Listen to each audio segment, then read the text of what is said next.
আসসালামু আলাইকুম। কেমন আছো তোমরা সবাই? আশা করছি তোমরা সবাই খুব ভালো আছো, সুস্থ আছো। আলহামদুলিল্লাহ, আমরাও বেশ ভালো আছি।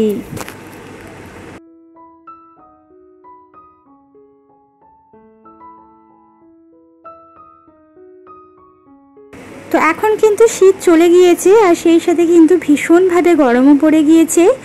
আর গরম পড়ার সাথে সাথেই কিন্তু একটা মাথার মধ্যে আমাদের প্রত্যেক গৃহিণীরই টেনশন বা হেডেক, সেটা হচ্ছে গিয়ে শীতের জামা কাপড়গুলোকে তোলা। তো সেই শীতের সমস্ত জামা কাপড়গুলোকে কিন্তু আমি অল্প অল্প করে কাচাকুচি করে কমফর্ট দিয়ে একেবারেই সবগুলোই কিন্তু আমার কাচা হয়ে গিয়েছে। তো এখন কিন্তু সেগুলোকে তুলে নেওয়ার পালা। অনেক জামা কাপড়ে অলরেডি আমি তুলে ফেলেছি, যেগুলো একেবারে শেষের পর্যায়ে, মানে একদম হয় না, মানে শেষের যখন শীত চলে যাবে তখন দেখবে একটা আর কি আবারও ঘুরে যেন ঠান্ডাটা পড়ে। তো সেই জামা কাপড়গুলো যদি আগেই কেচে ফেলি তাহলে আবার ঠান্ডা পড়লে আবারও সেগুলোকে ব্যবহার করতে হবে, ফলে আবার সেগুলোকে কাচাকুচির একটা ঝামেলা থাকে। সেই জন্য আমি যেটা করি, যেগুলো একেবারেই মোটা মোটা জামা কাপড় সেগুলোকে তো অলরেডি আমি অনেকগুলোই তুলে দিয়েছি। যেমন আমার সোয়েটার, যেগুলো আমি তার পরবো না ভেবেই নিয়েছিলাম, আমার হাজব্যান্ডের মোটা কিছু জ্যাকেট, সেগুলো অলরেডি তুলে ফেলেছি। আর যেগুলো একটু একটু লাগছিল, আমার হাজব্যান্ড যেহেতু অনেক রাত করে বাড়িতে ফিরতেন, তো সেক্ষেত্রে একটা ঠান্ডা ঠান্ডা ওয়েদার বেশ কয়েকদিন ছিল, সেই জন্য উনি এগুলো পরছিলেন বলে আর এগুলো কাচাকুচি করতে পারছিলাম না। ফাইনালি যেহেতু একদমই গরম পড়ে গিয়েছে, এখন তো ঠান্ডা পড়লেও তেমন তো আর ঠান্ডা পড়বে না যে একেবারে সোয়েটার জ্যাকেট পরতে হবে, সেই জন্য এই জামা কাপড়গুলো তুলে নিচ্ছি। আর এই জামা কাপড়গুলো যতক্ষণ না পর্যন্ত আর কি তুলবো ততক্ষণ ঘর একেবারে এলোমেলো হয়ে থাকে, আর অনেকটা পরিমাণে দেখবে জায়গা জুড়ে রেখে দেয়। হ্যাঁ, যে কোনো জায়গায় রাখি না কেন, সেটা হোক আলমারি বা সেটাই হোক না কেন শোকেস। তো সেই জন্য আজকের ভিডিওটা কিন্তু ইফতারের পর থেকেই স্টার্ট করেছি। ইফতার করার পর একেবারে সমস্ত কিছু গুছিয়ে ওখানটাখানে, মানে যেখানে ইফতার করি সেই জায়গাটা একেবারে গুছিয়ে শেপটে পরিষ্কার করে তারপরে কিন্তু একটু রেস্ট করেছি। আর এখন কিন্তু এই কাজগুলো সেরে নিচ্ছি। অনেক দিন ধরেই করব ভাবছি, সেই হয়ে উঠছিল না, হাতে অনেকগুলো কাজ পেন্ডিংয়ে ছিল সেই জন্য।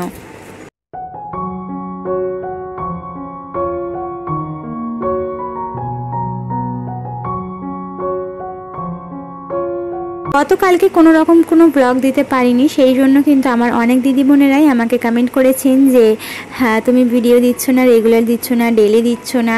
তো সব থেকে প্রথম কথা, আমি তো এখন একদিন পরপরই ব্লগ দিতাম, তবে এখন একদিন দুদিন অন্তরও গ্যাপ হয়ে যেতে পারে। তার কারণ হচ্ছে অনেকটা কাজ আমার পেন্ডিংয়ে পড়ে গেছে, আর সেই সাথে হচ্ছে গিয়ে অনেকটা হেডেক, রোজার মাস চলছে, বুঝতেই পারছো, ছোট বাচ্চা নিয়ে খুব পেরেশান হয়ে যাচ্ছি। আর সেই সাথে কিন্তু চুড়িদারের যে অর্ডার সেগুলো অনেক বেশি হয়ে যাওয়ার কারণে আমি একদমই ফোনের কাজে সময় দিতে পারছি না। তবে ঈদটা আর তো 2 সপ্তাহ বাকি ঈদের জন্য, তো ঈদটা হয়ে যাওয়ার পর তো হাত হালকা হয়ে যাবে, তখন কিন্তু আবারও ইউটিউবে একেবারে রেগুলার হওয়ার চেষ্টা করব। তবে এখন কিন্তু একটু ইররেগুলার হতে হচ্ছে, কিছু করার নেই। আর চুড়িদারগুলো তো ঈদের অর্ডারের হিসাবেই আমি করছি, তো সেই জন্য কিন্তু ওটাকে পেন্ডিংয়ে রেখে এটা তো করতে পারবো না, ওটা তো আর্জেন্ট, তো সেই জন্য ওটা করছি। এটাও কিন্তু একদিন দুদিন অন্তর অন্তরই দেবো, সেই জন্য তোমরা একটু ম্যানেজ করে নিও এই কটা দিন। ঈদটা চলে যাবার পর আবারও কিন্তু রেগুলার, অর্থাৎ একদিন অন্তর অন্তর ভিডিও দেওয়ার চেষ্টা করব ইনশাআল্লাহ।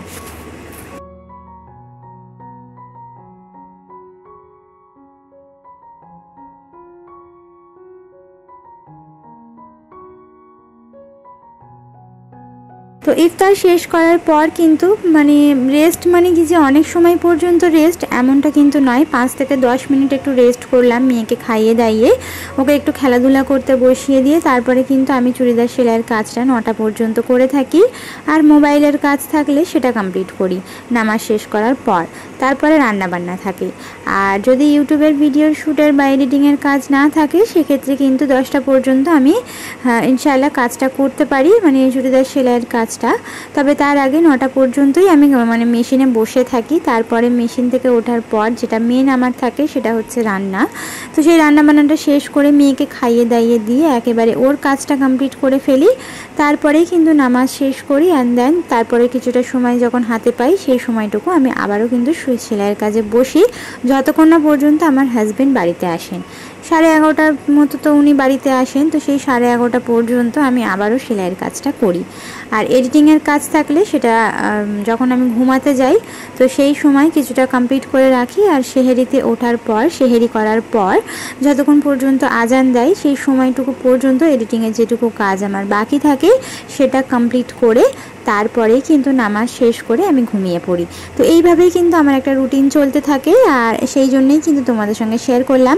তো এখানে দুটো বালতিতে করে যতটুকু অল্প কাপড় ছিল সেগুলোই বালতিতে করেই রেখে দিলাম, যেহেতু বালতি দুটো আমার আর লাগছে না, সেই জন্য ভাবলাম এর মধ্যেই শীতের জামা কাপড়গুলো রেখে দিই। তো আমাকে একটা ন্যাপথলিন কিনতে হবে শীতের জামা কাপড়ে রাখার জন্য, যদিও কমফর্ট দেওয়া আছে, তা সত্ত্বেও ন্যাপথলিন কিন্তু তোলা ফেলা কাপড়ের জন্য মাস্ট। সো আমাকে কিনে আনতে হবে, তারপর আমি দেবো। আর তারপর এই যে চলে আসলাম আমি একেবারে সোজা রান্নাঘরে। এখন কিন্তু 8:45 মতো বাজে। তো ভাত কিন্তু অলরেডি আমি যখন আমি সন্ধেবেলায় ইফতার শেষের আগে যখন তরকারি করি বা ভাজা পোড়া করি, তখনই আমি ভাতটা করে নিই, আর তরকারিটা রাতের বেলা করি। কারণ সবগুলো একসাথে করতে গেলে দেখা যায় কি অনেকটা পরিমাণেই আমার সময় লেগে যায়। সেই জন্য আমি একটু গুছিয়েই কাজ করার চেষ্টা করি, যাতে নিজের সময় এবং পরিশ্রম যেন দুটোই বেঁচে যায়, সেই জন্য। তো এখানে কিন্তু আমি ভাত অলরেডি যেহেতু করে ফেলেছিলাম, আর আজকের কিন্তু ভাবলাম একটু ডিমের ঝোল করে নিই, আর অল্প একটুখানি বাঁধাকপি ছিল সেটাকে আলু দিয়ে একেবারে ছক্কা করে নেব আর ভাজা ভাজা করে। তো এইভাবেই দুটো তরকারি করে নিচ্ছি। আর ভাত যেহেতু হয়ে আছে, তো তরকারি দুটো করতে তেমন একটা সময় লাগবে না। তো আমি একটা কড়াইতেই করে নিচ্ছি। তো একটা কড়াইতেই আমি আগে ডিমের ঝোলটা করে ঢেলে নেব, সেই কড়াইতেই আমি বাঁধাকপিটা করে নেব। এতে কি হবে বলো তো, আমার কিন্তু অনেক বেশি এঁটোকাটো থালাবাটি ধুতে হবে না। এইভাবে একটু বুদ্ধি করে করার চেষ্টা করি। আমার মতো কারা কারা এইভাবে এক কড়াইয়ে দুটো তরকারি যদি হয় করে থাকো, কমেন্ট করে জানাতে পারো।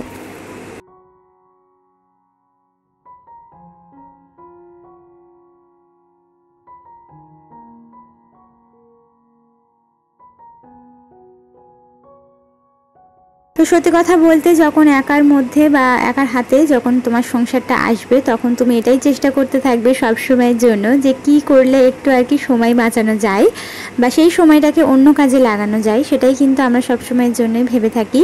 তো সেই জন্য এই যে অনেকগুলো এঁটোখাটো থালাবাটি বেরোলে সেগুলো ধুতেও অনেক বেশি সময় লাগবে, সেই জন্য এইভাবে একটু বুদ্ধি করেই কাজ করার চেষ্টা করি।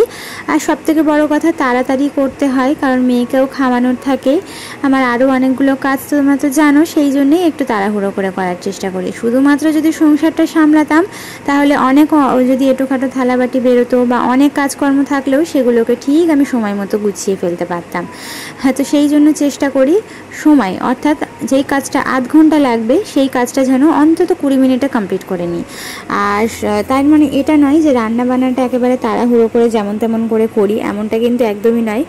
রান্না খাওয়াটা কিন্তু বিশেষ করে তরকারিটা ভালো করে না করলে খেতে ভালো লাগবে না, আর খেতে যদি না ভালো লাগে তাহলে বেশি পরিমাণে খেতে পারবো না, আর বেশি করে যদি খেতে না পারি তাহলে শরীরে তো এনার্জি আসবে না কোনো কাজ করার জন্য।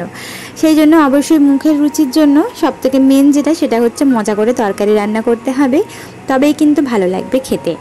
তো এখানে ডিমের ঝোল করে নিলাম। তো ডিমের ঝোলটা বসিয়ে দিয়ে আমি যেটা করি, রান্না করতে করতেই যে দাঁড়িয়ে থাকতে হবে বা রান্না কমপ্লিট করার পরই যে অন্য কোনো কাজ করতে হবে, আমি কখনোই সেটা করি না। আমি যখন দেখি যে রান্না বসিয়ে দেওয়ার পর অনেকটা সময় হাতে পেলাম, বা যতক্ষণে পানিটা হয়তো ফুটবে, ঝোল দিলাম যখন তরকারির মধ্যে, সেই ঝোল ফোটা পর্যন্ত যেটা করি, মশলার কৌটোগুলো একটু হয়তো মুছে নিলাম, গ্যাস ওভেনটাকে একটু সাইড দিয়ে পুরোটা পরিষ্কার করে নিলাম। এইভাবে কাজ করে দেখা যায় কি অনেকটা পরিমাণেই কিন্তু আমরা সময় বাঁচাতে পেরেছি। আর এতে সবথেকে বড় একটা সুবিধা কি হয় বলো তো, ক্লিনিংয়ের কাজটাও কিন্তু হাতে হাতেই হয়ে যায়।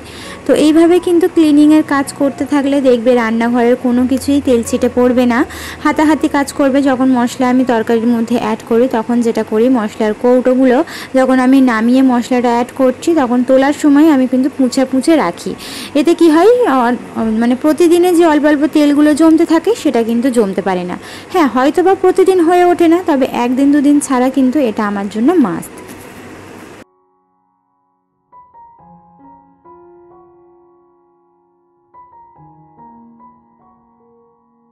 ডিমের ঝোলটা ঢেলে নেওয়ার পর এই কড়াইতেই কিন্তু আমি বাঁধাকপিটা ছক্কা করে নিচ্ছি, তার সাথে কিছুটা বেগুন কাটা ছোটো ছোটো টুকরো ছিল, কদিন ভোর যে বেগুনি বানিয়েছিলাম তার জন্য কিন্তু ছোটো ছোটো টুকরো বেগুনের বেঁচে গিয়েছিল, সেইগুলোই তরকারিতে দিয়ে দেবো, তাহলে টেস্টটা কিন্তু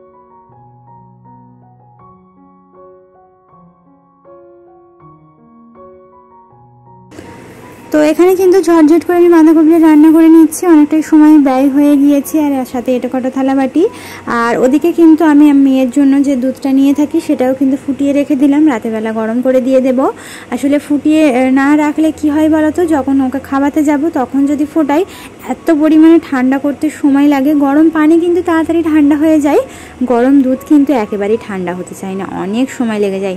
সেই জন্য যখন আমি রান্না করি না তখনই আমি ফুটিয়ে নিই, তাহলে রাত্রেবেলা জাস্ট হালকা করে একটু গরম করে নিলেই হয়ে যায়। তো এখনও পর্যন্ত যেই দিদি বোনেরা আমার চ্যানেলের মধ্যে রয়েছে, আমার ভিডিও দেখছো, আমার ভিডিও দেখতে তোমাদের যদি একটু ভালো লেগে থাকে তাহলে অনুরোধ করবো আমার চ্যানেলটিকে সাবস্ক্রাইব করে অবশ্যই বেল আইকনটা প্রেস করে দেবে। এতে করে যেটা হবে, আমার ভিডিও ছাড়া মাত্রই তোমাদের কাছে নোটিফিকেশনটা পৌঁছে যাবে। আর যারা অলরেডি কাজটা করে দিয়েছো তাদেরকে অসংখ্য ধন্যবাদ।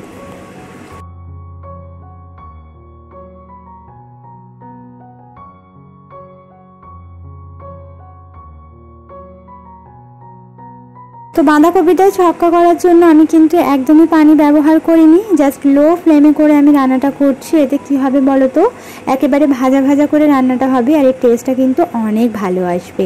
তো বাঁধাকপি ছক্কার মধ্যে 5 ফোড়ন দিলেও ভালো হতো, তবে আমি না ভুলে গেছি জানো তো, যখন রান্নাটা শেষের পর্যায়ে তখন আমার মনে পড়ে যায় যে 5 ফোড়ন দিলে ভালো হতো। তো কোনো ব্যাপার না, নেক্সট টাইম দেখা যাবে। তো যেহেতু ভুলে গিয়েছি এখন তো আর দেওয়া যাবে না, সেই জন্য। তো এখানে যা যা এটো কাটো থালাবাটি সেগুলো একেবারে ঘষে মেজে রেখেছিলাম, ঝটঝট করে আমি ধুয়ে নিচ্ছি। তো রান্না শেষ করার পর তো এটোখাটো বের হয়েই থাকে, আর ইফতারের পর যেহেতু আমি অলরেডি ধুয়ে ফেলেছিলাম তাই অনেকটা বেশি হয়নি। এভাবে কিন্তু ইফতারের পর আমি যেগুলো অল্প থাকে সেগুলো ধুয়ে নিই, নাহলে রান্নাবান্না রাতে শেষ করার পর এত বেশি হয়ে যায় না, ধুতে ধুতে খুব বিরক্ত লেগে যায়। সেই জন্য যখন অল্প অল্প হয় অল্প অল্প করে ধুয়ে নিই, তাহলে অনেকটা সময়ও কিন্তু বেঁচে যায়। অনেক বেশি থালা বাসন ধুতে গেলে না অনেক পরিমাণে বিরক্ত লাগে, আর বেসিন এরিয়াটা তো অনেক বেশি থালাবাটি জমে গেলে ধুতে গেলেও খুব বিরক্ত লাগে, সেই কারণে।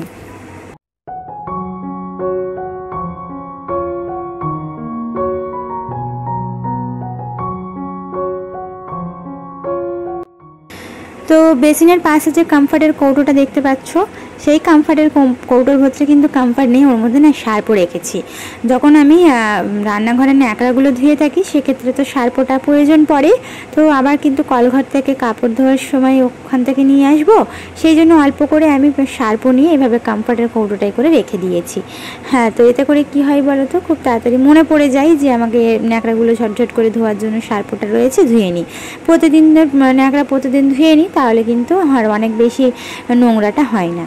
তো ঝট করে আমার ওই দিকের কাজ কমপ্লিট হয়ে গেল। এবারে তরকারিটা হয়ে গেলেই মেয়েকে খাইয়ে দাইয়ে ঘুম পাড়িয়ে দেওয়ার পর আমি সেলাইয়ের কাজে বসবো। যেহেতু আমি নামাজ শেষ করার পরেই রান্না করতে আসি, সেই জন্য কিন্তু কোনো সমস্যাটা হয় না, এই নামাজ পড়ার টেনশনটা আর থাকে না। ওর নামাজ যেহেতু আমার শেষ হয়ে গিয়েছে, সেই জন্য আমি এখন গিয়ে মেয়েকে খাইয়ে ঘুম পাড়িয়ে দেবো। তারপর আমি হাজব্যান্ড যতক্ষণ না আসবে ততক্ষণ আমি সেলাই করব, আর উনি আসার পরে ওনার সঙ্গে খাওয়া দাওয়া করে তারপরে আমি ঘুমাতে যাব। উনি না আসা পর্যন্ত আমি কিন্তু কখনোই খেয়ে নিই না, উনি আসলে একসাথেই খাওয়ার চেষ্টা করি। যেহেতু সারাটা দিন মানুষটা বাড়িতে থাকে না, তো রাত্রেবেলা যখন বাড়িতে আসেন চেষ্টা করি ওনার সঙ্গে খাওয়াটা সেরে ফেলতে, সেই জন্য। তো এটাই কিন্তু আমার ইফতারের পরের পর্যন্ত থেকে রাত পর্যন্তের একটা রুটিন, যেটা তোমাদের সঙ্গে শেয়ার করলাম। কারণ সকাল থেকে ইফতার পর্যন্তই তোমাদের সঙ্গে ব্লগটা শেয়ার করি, তারপরের কোনো কিছুই শেয়ার করি না। তো আজকের সেই জন্য ইফতারের পর থেকে রাত পর্যন্ত ঠিক কী আমি করে থাকি সেটাই তোমাদের সঙ্গে আজকের ব্লগে শেয়ার করলাম। তো কেমন লেগেছে অবশ্যই তোমরা কমেন্ট করে জানিও।